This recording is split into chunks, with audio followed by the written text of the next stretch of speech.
बच्चों हम अब देखते हैं प्रश्न नंबर 2। प्रश्न नंबर 2 में कह रहा है कि आप जानते हैं कि 1/7 इजिकल टू 0.142857 है।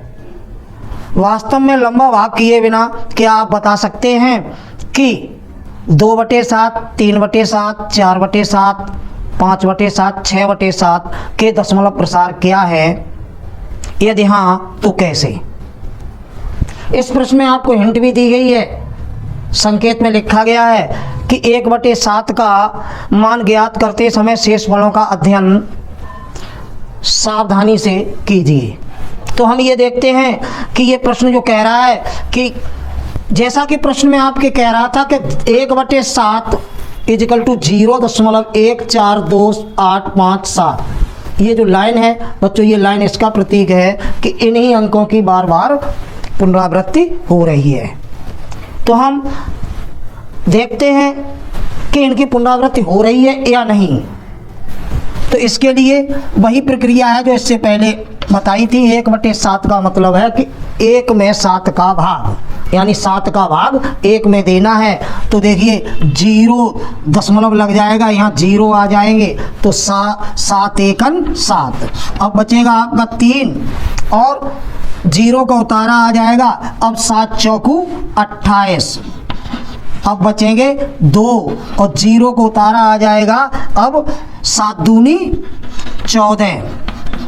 अब बचेंगे 6, 0 को उतारा आ जाएगा। 8 सत्ते 56। अब 60 में से 56 कम कर देंगे तो ये 4 बचेंगे और यहाँ 0 को उतारा आ जाएगा। अब भाग जाएगा 7 पंजे 35। बच्चों 40 में से 35 कम करेंगे तो 5 बचेंगे और अब की बार यहाँ 0 आ जाएगा। 7 सत्ते 49। 7 सत्ते 49। अब बच्चों जहाँ से प्रश्न शुरू हुआ था वहीं पर पहुँच गए हैं, क्योंकि अब शेष फिर 1 आ गया था। संख्या क्या थी हमारी? 1/7, यानी कि 7 का भाग 1 में देना है। तो आपने इतनी लंबी प्रक्रिया करके देख लिया है कि अब हमारी वही स्टेज आ गई है। फिर शेषफल 1 बच रहा है। यहाँ से अगर हम थोड़ी देर के लिए फिर करते हैं तो 0 आ जाएगा और फिर 7 एकन 7 और फिर 3 आ जाएंगे। फिर यही प्रक्रिया लौट के चलेगी, यानी कि 1 बार जाएगा पहले, फिर 4 बार जाएगा, फिर 2 बार, फिर 8 बार, फिर 5 बार, फिर 7 बार। उदाहरण के तौर पर आगे प्रक्रिया आप करते हैं तो यहाँ से स्टार्ट होती है कि 10 में 7 का भाग 1 बार जाएगा। 7 एकन 7, फिर 3 बचेंगे जैसा कि यहाँ से है। फिर 3 बचेंगे, फिर 4 बार जाएगा, फिर 2 बचेंगे, फिर 2 बार जाएगा, फिर 6 बचेंगे तो फिर 8 बार जाएगा। इसी प्रकार ये अंकों की पुनरावृत्ति होती रहेगी। तो हमने ये देख लिया है कि ये जो प्रश्न में कह रहा था हो गया है बच्चों कि यहाँ जो कथन कह रहा है वो बिल्कुल सत्य है, क्योंकि आपको प्रमाण के साथ दिखा दिया गया है कि इन्हीं अंकों की पुनरावृत्ति हो रही है। इसी प्रकार आप 2/7 को देख सकते हैं। 2/7 को अगर देखेंगे तो 7 का भाग 2 में जब देंगे तो बच्चों इसी प्रकार 0 दशमलव यहाँ 0 आ जाएगा और भाग 2 बार जाएगा। 7 दूनी 14, शेष 6 बचेंगे। 60 हो जाएंगे। 8 सत्ते 56 बचेंगे। 4, 5 सत्ते 35 बचेंगे। 5, 7 सत्ते 49 बचेंगे। 1, 0, 7 एकन 7 बचे 3। ध्यान हमें ये रखना है कब हमारा शेषफल जहाँ से शुरू हुआ था वो आ रहा है, यानी कि 2। तो तब तक चलेंगे। तो यहाँ 0 हो गया और 7 चौकू 28, यानी कि 2। जहाँ से हम चले थे वहीं आ गए हैं। शुरुआत हमने 2 और 7 का भाग 2 में देना स्टार्ट किया था। हमने देखा कि हमारा भाग 1 2 3 4 5 6 अंक तक निकालने के बाद फिर वहीं से शुरू हो गया है। देखते हैं तो यहाँ फिर 0 हो जाएगा और भाग कै बार जाएगा? 2 बार। तो 7 दूनी 14, बचेंगे 6, फिर यही आ जाएगा, फिर 8 बार जाएगा। आपने देखा कि फिर 4, फिर वही आ जाएगा, फिर भाग 5 बार जाएगा और फिर शेष 5 बचेंगे, फिर 7 बार जाएगा, फिर शेष 1 बचेगा, फिर 1 बार जाएगा और फिर शेष 30 बचेंगे और 4 बार भाग जाएगा और फिर पुनः लौट के वहीं शेष 2 बचेगा। यानी कि इन अंकों की पुनरावृत्ति हो रही है। 2, 8, 5, 7, 1, 4। यानी कि इसका मान हम लिख सकते हैं 0.285714। ये ठीक इसी प्रकार बच्चों आप 3/7 की वैल्यू निकाल सकते हो और 4/7। इसी प्रकार 5/7, 6/7 की वैल्यू निकाल सकते हो, देख सकते हो। बच्चों अब बात करते हैं प्रश्न नंबर 3 की। प्रश्न नंबर 3 में कह रहा है निम्नलिखित को P/Q के रूप में व्यक्त कीजिए जहां P और Q पूर्णांक हैं तथा Q इज नॉट 0। जैसा कि प्रश्न नंबर 3 में कह रहा है कि निम्नलिखित को P/Q के रूप में व्यक्त कीजिए जहां P और Q पूर्णांक हैं और Q इज नॉट 0। तो प्रश्न नंबर 3 में खंड पहले की बात करें तो संख्या दे रहा है आपको 0.6 बार। तो हम मान के चलते हैं, माना x बराबर 0.6 और ये लाइन है। इस लाइन का मतलब होता है बच्चों, इसे हम ये भी लिख सकते हैं 0.666, कई बार भी लिख सकते हैं। अब हमने देखा कि एक ही अंक की पुनरावृत्ति हो रही है तो हमने इसे समीकरण 1 मान लिया। अब हम दोनों पक्षों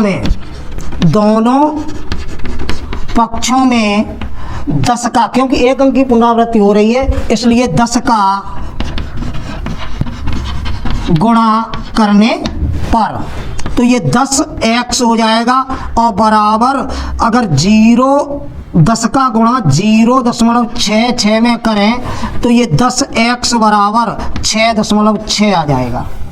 इसे हम इस प्रकार भी लिख सकते हैं कि 10x बराबर 6 और धन 0.66। 6.66 को हम 6 धन 6.66 भी लिख सकते हैं। ये हमने इसलिए लिखा कि यदि हम ये जो है समीकरण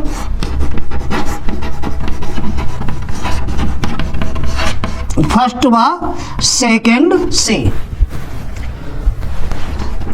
10x बराबर 6 धन, इसकी वैल्यू हमने x मानी थी तो यहाँ x लिख सकते हैं।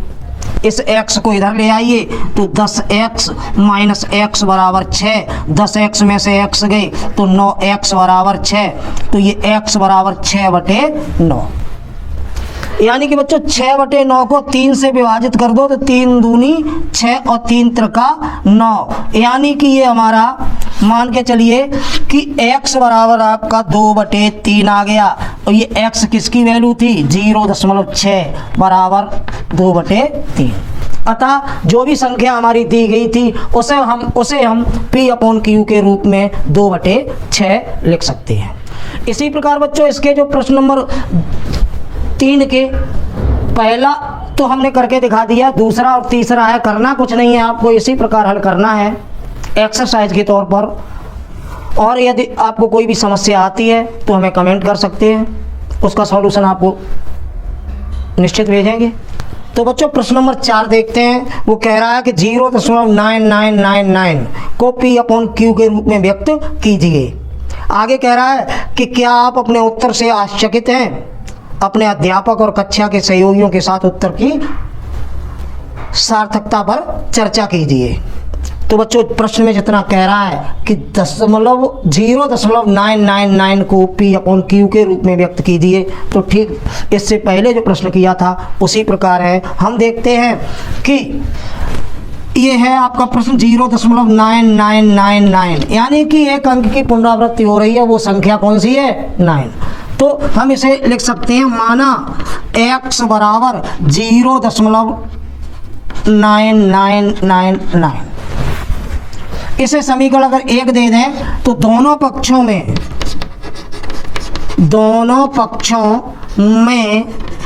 10 का गुणा करने पर तो ये हो जाएगा 10x बराबर 0.9999 इंटू 10। आगे हल करते हैं तो ये हो जाएगा 0.999। अगर इसे हम देखें तो हम इसे लिख सकते हैं 10x बराबर 9 और धन 9 प्लस 0.99। 9.999 को हम लिख सकते हैं 9 धन 0.999। तो ये सेकंड हो जाएगा। समीकरण फर्स्ट व सेकंड से तो ये हो जाएगा 10x बराबर 9 धन, इसे हम x लिख सकते हैं क्योंकि हम मान के चले थे कि माना x बराबर 0.9999। इस x को इधर लाएंगे तो ये 10x बराबर आपका 10x minus x is equal to 9 हो जाएगा। तो ये 10 में से 1 कम हो जाएगा तो 9x बराबर 9, तो ये x बराबर हो जाएगा 9/9 यानी कि 1। तो हमारा ये P/Q के रूप में व्यक्त करने के लिए हमारा ये हो जाएगा 0.9999 को हम 1 लिख सकते हैं। तो इस प्रकार बच्चों आपका ये प्रश्न नंबर 4 हुआ। तो बच्चों जहाँ तक प्रश्न नंबर 5 की बात है, बिल्कुल सरल प्रश्न है, केवल प्रश्न को आप समझना है। प्रश्न में कह रहा है 1/17 के दशमलव प्रसार में अंकों के पुनरावृत्त खंड में अंकों की अधिकतम संख्या क्या हो सकती है? अपने उत्तर की जांच के लिए विभाजन प्रक्रिया कीजिए। तो बच्चों इससे मिलते जुलते पहले भी प्रश्न कराए जा चुके हैं। बात है 1/17 की, यानी कि आपको 1 में 17 का भाग देना है, या यूँ कहिए 17 का भाग 1 में देना है, और तब तक दे रहना है जब तक कि भागफल में अंकों की पुनरावृत्ति न हो जाए। जैसा कि आपने अभी 1/7 में देखा था, 2/7 में देखा था, ठीक उसी प्रकार आपको भाग विधि से भागफल ज्ञात करना है। और भागफल में वो प्रक्रिया तब तक करते रहेंगे जब तक कि अंकों की पुनरावृत्ति न होने लगे। इसका दूसरा तरीका वो भी है कि आप ये ध्यान रखेंगे कि जहाँ से चले थे शेषफल वहीं आ जाए, यानी कि जब 1/17 को आप भाग विधि से भाग दोगे 17 का भाग 1 में, तो ये प्रक्रिया तब तक करते रहना जब तक शेषफल 1 ना आ जाए। जब 1 आ जाए तो उसमें भागफल में उसकी गिनती अधिकतम अंकों की संख्या जो है वो आप गिन के लिख देना, यही आपको करना है। प्रश्न नंबर 5 और 6 भी आपके ऐसे ही सवाल हैं। बात आती है प्रश्न नंबर 8 जो प्रश्न नंबर है आपका, वो पहले प्रश्नावली 1.1 में किया जा चुका है कि 2 संख्याएं दी होती हैं, उनके बीच की 5 संख्याएं ज्ञात कीजिए या 6 संख्याएं ज्ञात कीजिए। तो किन्हीं 2 संख्याओं के बीच की संख्या जब ज्ञात करते हैं तो आपको हमने बताया था केवल आपको इतना याद रखना है कि उसका सूत्र है पहली संख्या धन दूसरी संख्या बटे 2। प्रश्न नंबर 9 जो आपका है वो कह रहा है कि बताइए कि निम्नलिखित संख्याओं में कौन कौन संख्याएं परिमेय और कौन कौन संख्याएं अपरिमेय हैं। तो इसके बारे में चर्चा करते हैं और देखते हैं कि कौन कौन सी संख्याएं आपकी परिमेय हैं, कौन सी अपरिमेय हैं। प्रश्न नंबर 9 में पहला खंड है, प्रश्न नंबर 9 में पहला खंड है √23।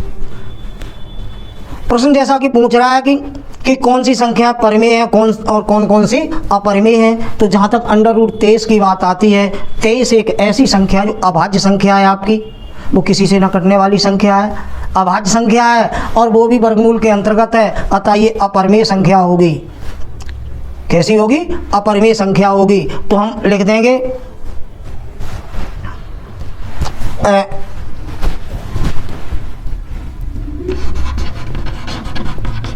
अभाज्य संख्या होने के कारण दी गई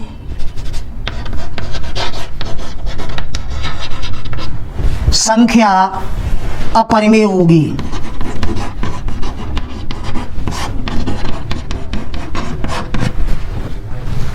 अभाज्य संख्या होने के कारण अपरिमेय संख्या होगी। सेकंड नंबर की बात करते हैं तो ये आपका सेकंड नंबर जो है वो है अंडर रूट 225। तो बच्चों ध्यान रखना है कि 225 जो आपका है तो 225 अगर है 225 के अभाज्य गुणनखंड किए जाएं तो आपके ये होंगे कि 3 गुणा 3 और गुणा 5 गुणा 5। और आप कक्षा 9 के स्टूडेंट हैं, इन्हें सीधा भी देख सकते हैं कि 225 15 का वर्ग होता है, अतः 225 का वर्गमूल 15 होगा। तो अगर इसे हल करें तो वर्गमूल लें तो 3 गुणा 5 आ जाएगा, यानी कि 15। तो हमने देखा कि 15 एक इसका जो वर्गमूल निकल के आया वो 15 निकल के आया है, अतः ये एक परिमेय संख्या होगी। नीचे लिख देंगे अतः दी गई संख्या परिमेय संख्या होगी। इसी प्रकार आपके तीसरा, चौथा, पांचवा है। यदि कोई भी संख्या अभाज्य होगी तो उसका वर्गमूल जब लिया जाएगा तो वो एक लंबा प्रोसेस होगा। इस तरीके से आपने देखा कि अंडर रूट 23 एक अभाज्य संख्या होने के कारण अपरिमेय है। 225 का वर्गमूल लिया जा चुका है जो 15 का वर्ग होता है 225, या यूँ कहिए कि 225 का वर्गमूल 15 होता है, अतः दी गई संख्या एक परिमेय संख्या है। ठीक इसी प्रकार आपको तीसरा, चौथा और पांचवा केवल ये बताना है कि कौन सी संख्या परिमेय है, कौन सी अपरिमेय है। एक्सरसाइज के तौर पर आप कर सकते हैं। अगर कोई समस्या है तो हमें कमेंट कर सकते हैं।